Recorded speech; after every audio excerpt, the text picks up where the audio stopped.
Always start off the week with a summary of what happened for the week, right? Start off our show here. So let's get into that. All right, so this is probably capping off. It looks like today maybe the fourth week in a row of Yeah. down, right? September was down 5%. It looks like up to yesterday, and might be down a little bit more today. Uh, and we talked about, in July that we were going to have some type of consolidation period, hmm right? Or we felt that that would happen, just because there was such a run up and such a stretch to the upside. And so this is what we're dealing with. I know it's a little bit painful and what have you, but this is how we get to the next level if we're going to go to the next level. In my opinion, in order to get to a new high for the year, or a new all-time high, which we set back at the beginning of last year, we need these kind of consolidation periods to clean out, some of the, overvaluation issues, let earnings maybe catch up, and more importantly, I think, is really to get down to a level that people say, "Wow, I really want to buy that," hmm and then it kind of gets that momentum going. And so, what I'm looking at, lots of different things, but I talk a lot about support and resistance because I think it's a very important component of kind of understanding what's happening. And so, this week, early this week, and even on the last show, we were talking about, kind of felt like we would break through the 4,300 Yeah. and come down. And so we have done that. And we're down here, and I've drawn a line across. This is, roughly a year and a half, a little bit more, year and three quarters worth of, pricing on the S&P 500. And what you're looking at there, there's a little bit of support here, and we're kind of bouncing around this week right around here. And you can see how many times we were around this line before. One of the biggest ones is that big triangle there that was last summer, hmm and not a ton of support there, honestly. And we came up this year through this level quite quickly. So the current support that's more, near to our date here that we're doing isn't super strong. And again, support is the idea is, hey, a lot of people bought at this price. It went up. They're excited. They made money. And if it comes back down to that price, they might buy it again, hmm right? And try to do that. And so here's where I see the biggest support over the last year and a half. And there's quite a bit of action in this line. This is kind of that 4,200 to 4,100 range, give or take. And again, doesn't have to be exact. You can see it doesn't always hit everything perfectly, but the idea would be that it gets into this range, which is where I think it's going to go, and then it stimulates some buying, and then that gets all of this short interest to start to cover their hmm shorts, right? Because the short interest right now is quite high. People are betting that the market might fall. And then you get this situation where, those people, the market starts coming up, they start to panic because you can lose an unlimited amount of money shorting stocks. So in order to cover your short, you actually buy the stock back. And that just creates more upturn, Yep. right? And so that would be kind of the idea behind how this could turn around. And that's how most of these have been going recently, once we do get an upward movement. And then that short interest there, and then everybody starts getting excited, and the public starts jumping in, and fear of missing out. And all of a sudden, we're back to a new high for the year, or, maybe next year, a new all-time high. So that's the idea behind this. And so I do think that, we're going to have a little bit more downturn here into that level. Last year we fell in September. hmm Last year we fell all the way through till October 13th when we hit our low. And we're repeating a similar pattern where the peak is happening, in the summertime, and then we're kind of coming down through October. But we had a decent finish to the year altogether, although the last 2 weeks weren't great. But Yeah. otherwise, it was pretty good, especially from that October low. So one thing interesting that we're facing right now is that the government might shut down, right? hmm Sunday essentially is when it would shut down. And there's all kinds of different things. It's very fascinating when you look at what's going on there because, like, air traffic controllers are super important to the travel industry, Yep. obviously, and to world commerce. And so they, and historically, have been asked to come to work without pay. Which is kind of interesting. And so, there's all these different pieces that are out there that are really important. And it's kind of sad that we might end up doing this again. However, here's a list going back to 1976 of all the government shutdowns that we've had and the impact on the stock market. I know this is a little bit hard to read, but look at the totality. First of all, it's happened more than once. Yeah, it's happened quite a few times. There's a few things I noticed on this chart that are kind of fascinating to me. Number one is the average rate of return for the week before, down 0.4%, right?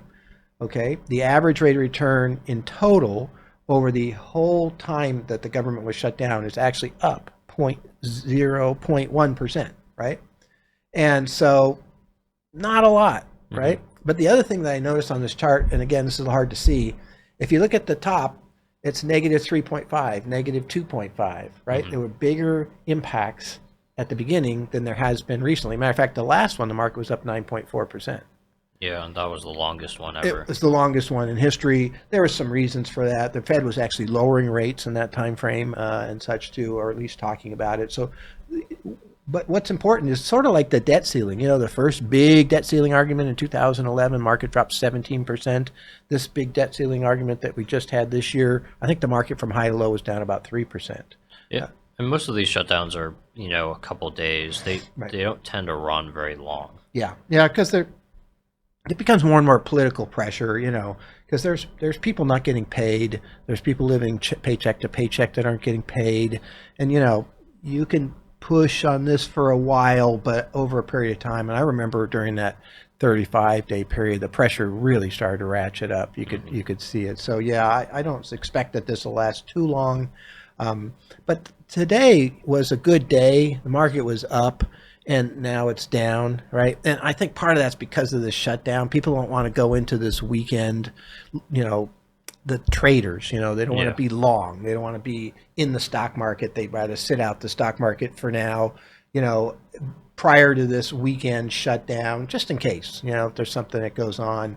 Because the news we got today I thought was pretty interesting. But we'll hang on, one more subject first. But so crude oil is one of the other issues that gets talked about all week.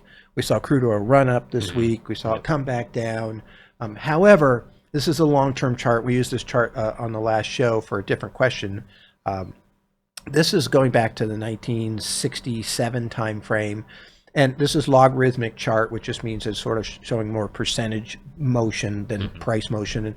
And so it's a little bit more relative. But if you look back at the late 60s, you know, early 70s, and early 80s, that move was unbelievable. It went from $4 to $41 a barrel, went 10 times, right? Yeah. And here we are at $90. It's been at $90, or we're at 90-ish. We're at 95 at one point, 92, but it's been in that range a lot. You can see that line drawn across there. That's a place we've been able to function as an economy and what have you for a long time. It's disturbing that the price of oil is up 35% since, you know, June, right? So the trend is wrong. But in order to have an impact like we had in the last massive inflationary spike, you need to see oil do something like it did then, possibly. And that's kind of outrageous. I mean, it would have to go to $900 a barrel to have the same type of impact that you've got here. So not too likely. That was a big impact, and rightfully so. So, but here's the other, I think, the good news piece here, and this is reported today.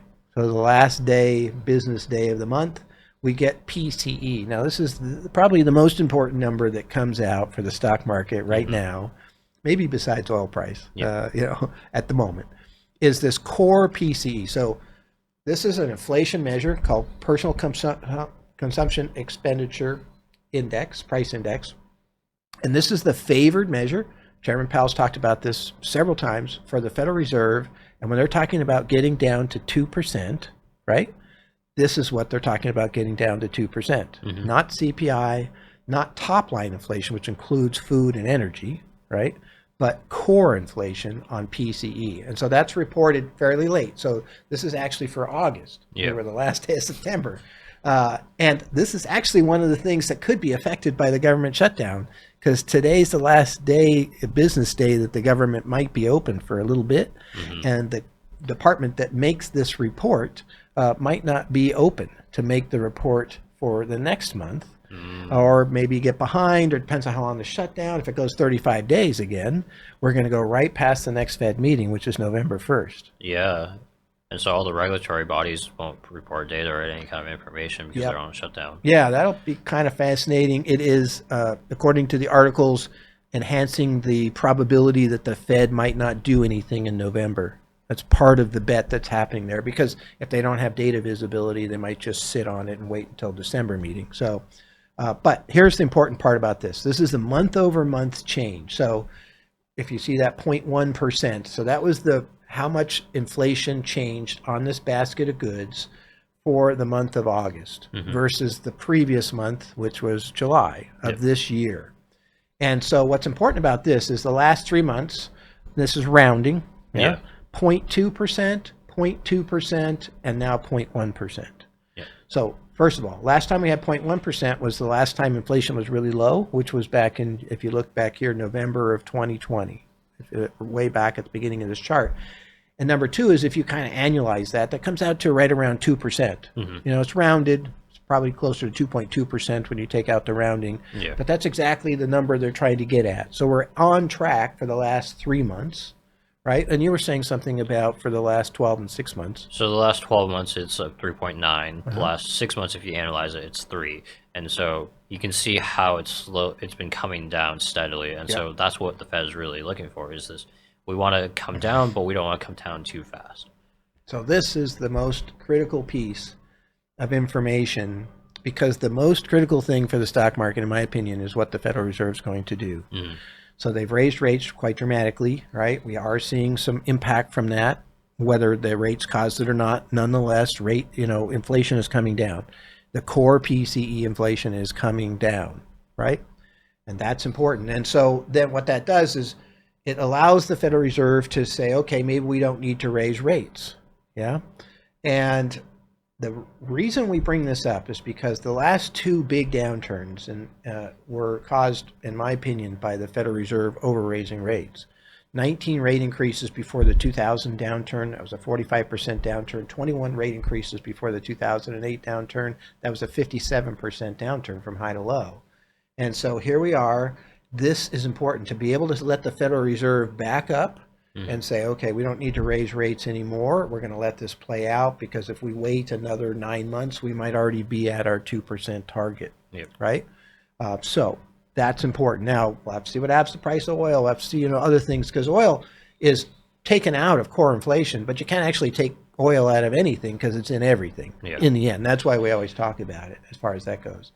But so the market is now predicting no rate increase. This is from the CME, group, their Fed Watch tool. So this is a conglomeration of the futures market that's out there. 82% likelihood of no rate increase. We'll stay at 5.25 to 5.5, which is where we are now. That was just a 50-50 flip about a month ago. And again, it's because we're seeing this other data come in, and maybe even because of the shutdown, problem that with the data, they're saying maybe nothing in November, but it's still a 65% probability of no change in December. Okay. And then if you go all the way across all of the different Fed meetings, there's kind of tabs up on top there. The next time you get a change isn't until we get to June of next year. No, July. I was right. Sorry. July of next year. The projection is they'll actually be lowering rates. The majority of those bets are below 5.25 to 5.5, right? So that's actually a really good thing.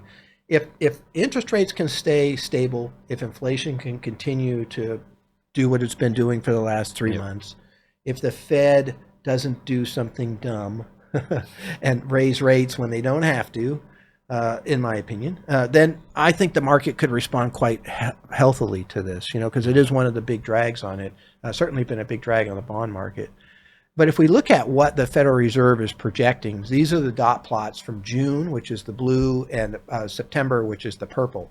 So each one of these dots represents a Fed governor, and it's their projection for what they see rates being at the end of that year, right? So if you look here, 2023, we're at 5.25 to 5.5. There is a majority of the Fed governors from the September meeting that think we're going to go up another quarter point this year to 5.5 to 5.75. They always use little ranges. And that actually increased. If you look, from June to September, there's more people in the federal governors thinking it's going to go up.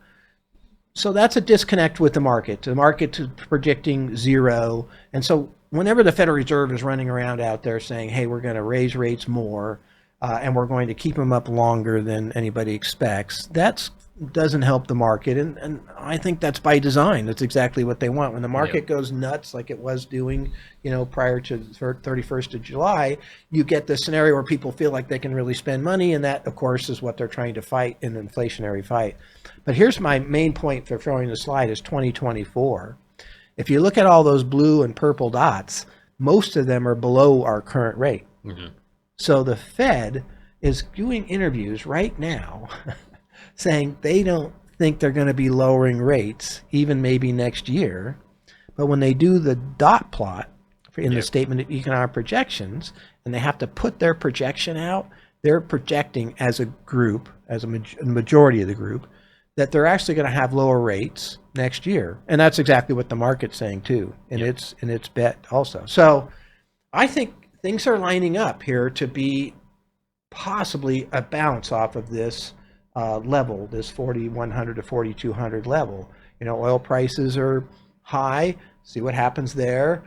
Government shutdown historically doesn't have a huge impact, so hopefully that's true this time also.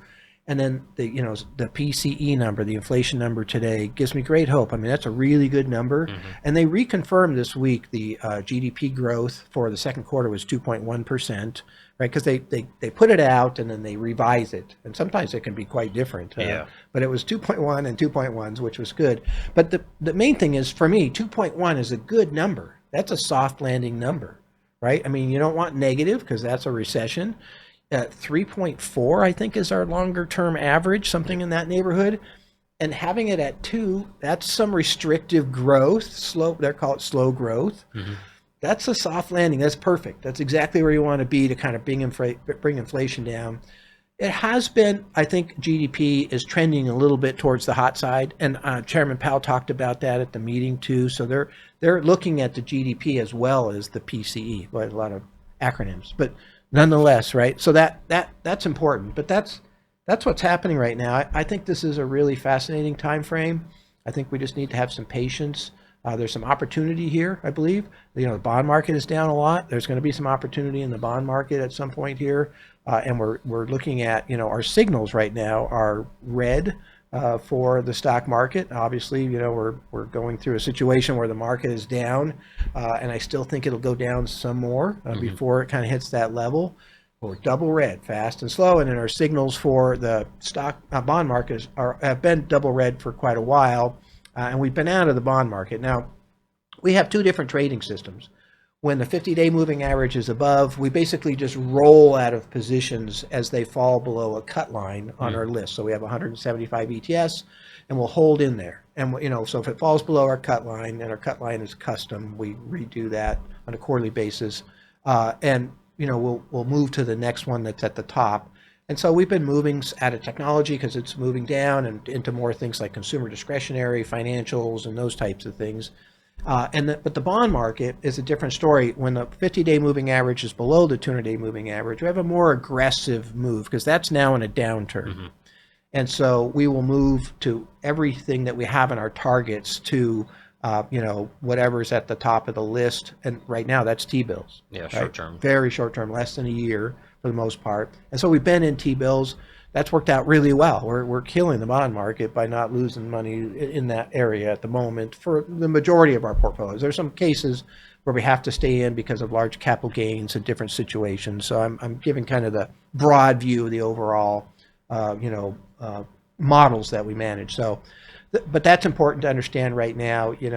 Even though we're double red on the stock market, I still think there might be some opportunity here when we get down into that level. Now, one of the things is everybody's talking about the same thing. They're all talking about that same level, right? And so we might not get there. If we're going to have a rally, we might not get there because everybody starts to jump in early knowing, hey, now's the time to kind of buy into this. But we'll see, see how this plays out. This will be just a few more weeks and we'll kind of know what's going on, in my opinion, and see what happens. And hopefully that generates this short covering and a longer term rally that kind of takes us through the rest of the year too. So, and this is the last day of the quarter. We've had a lot of end of the quarter issues Yeah. where the market sells off, and then sometimes even the first day of the next quarter it'll start to move upward again. So let's see what happens next week. But I think with the shutdown happening, that might put a little damper on people's risk appetite for a little while.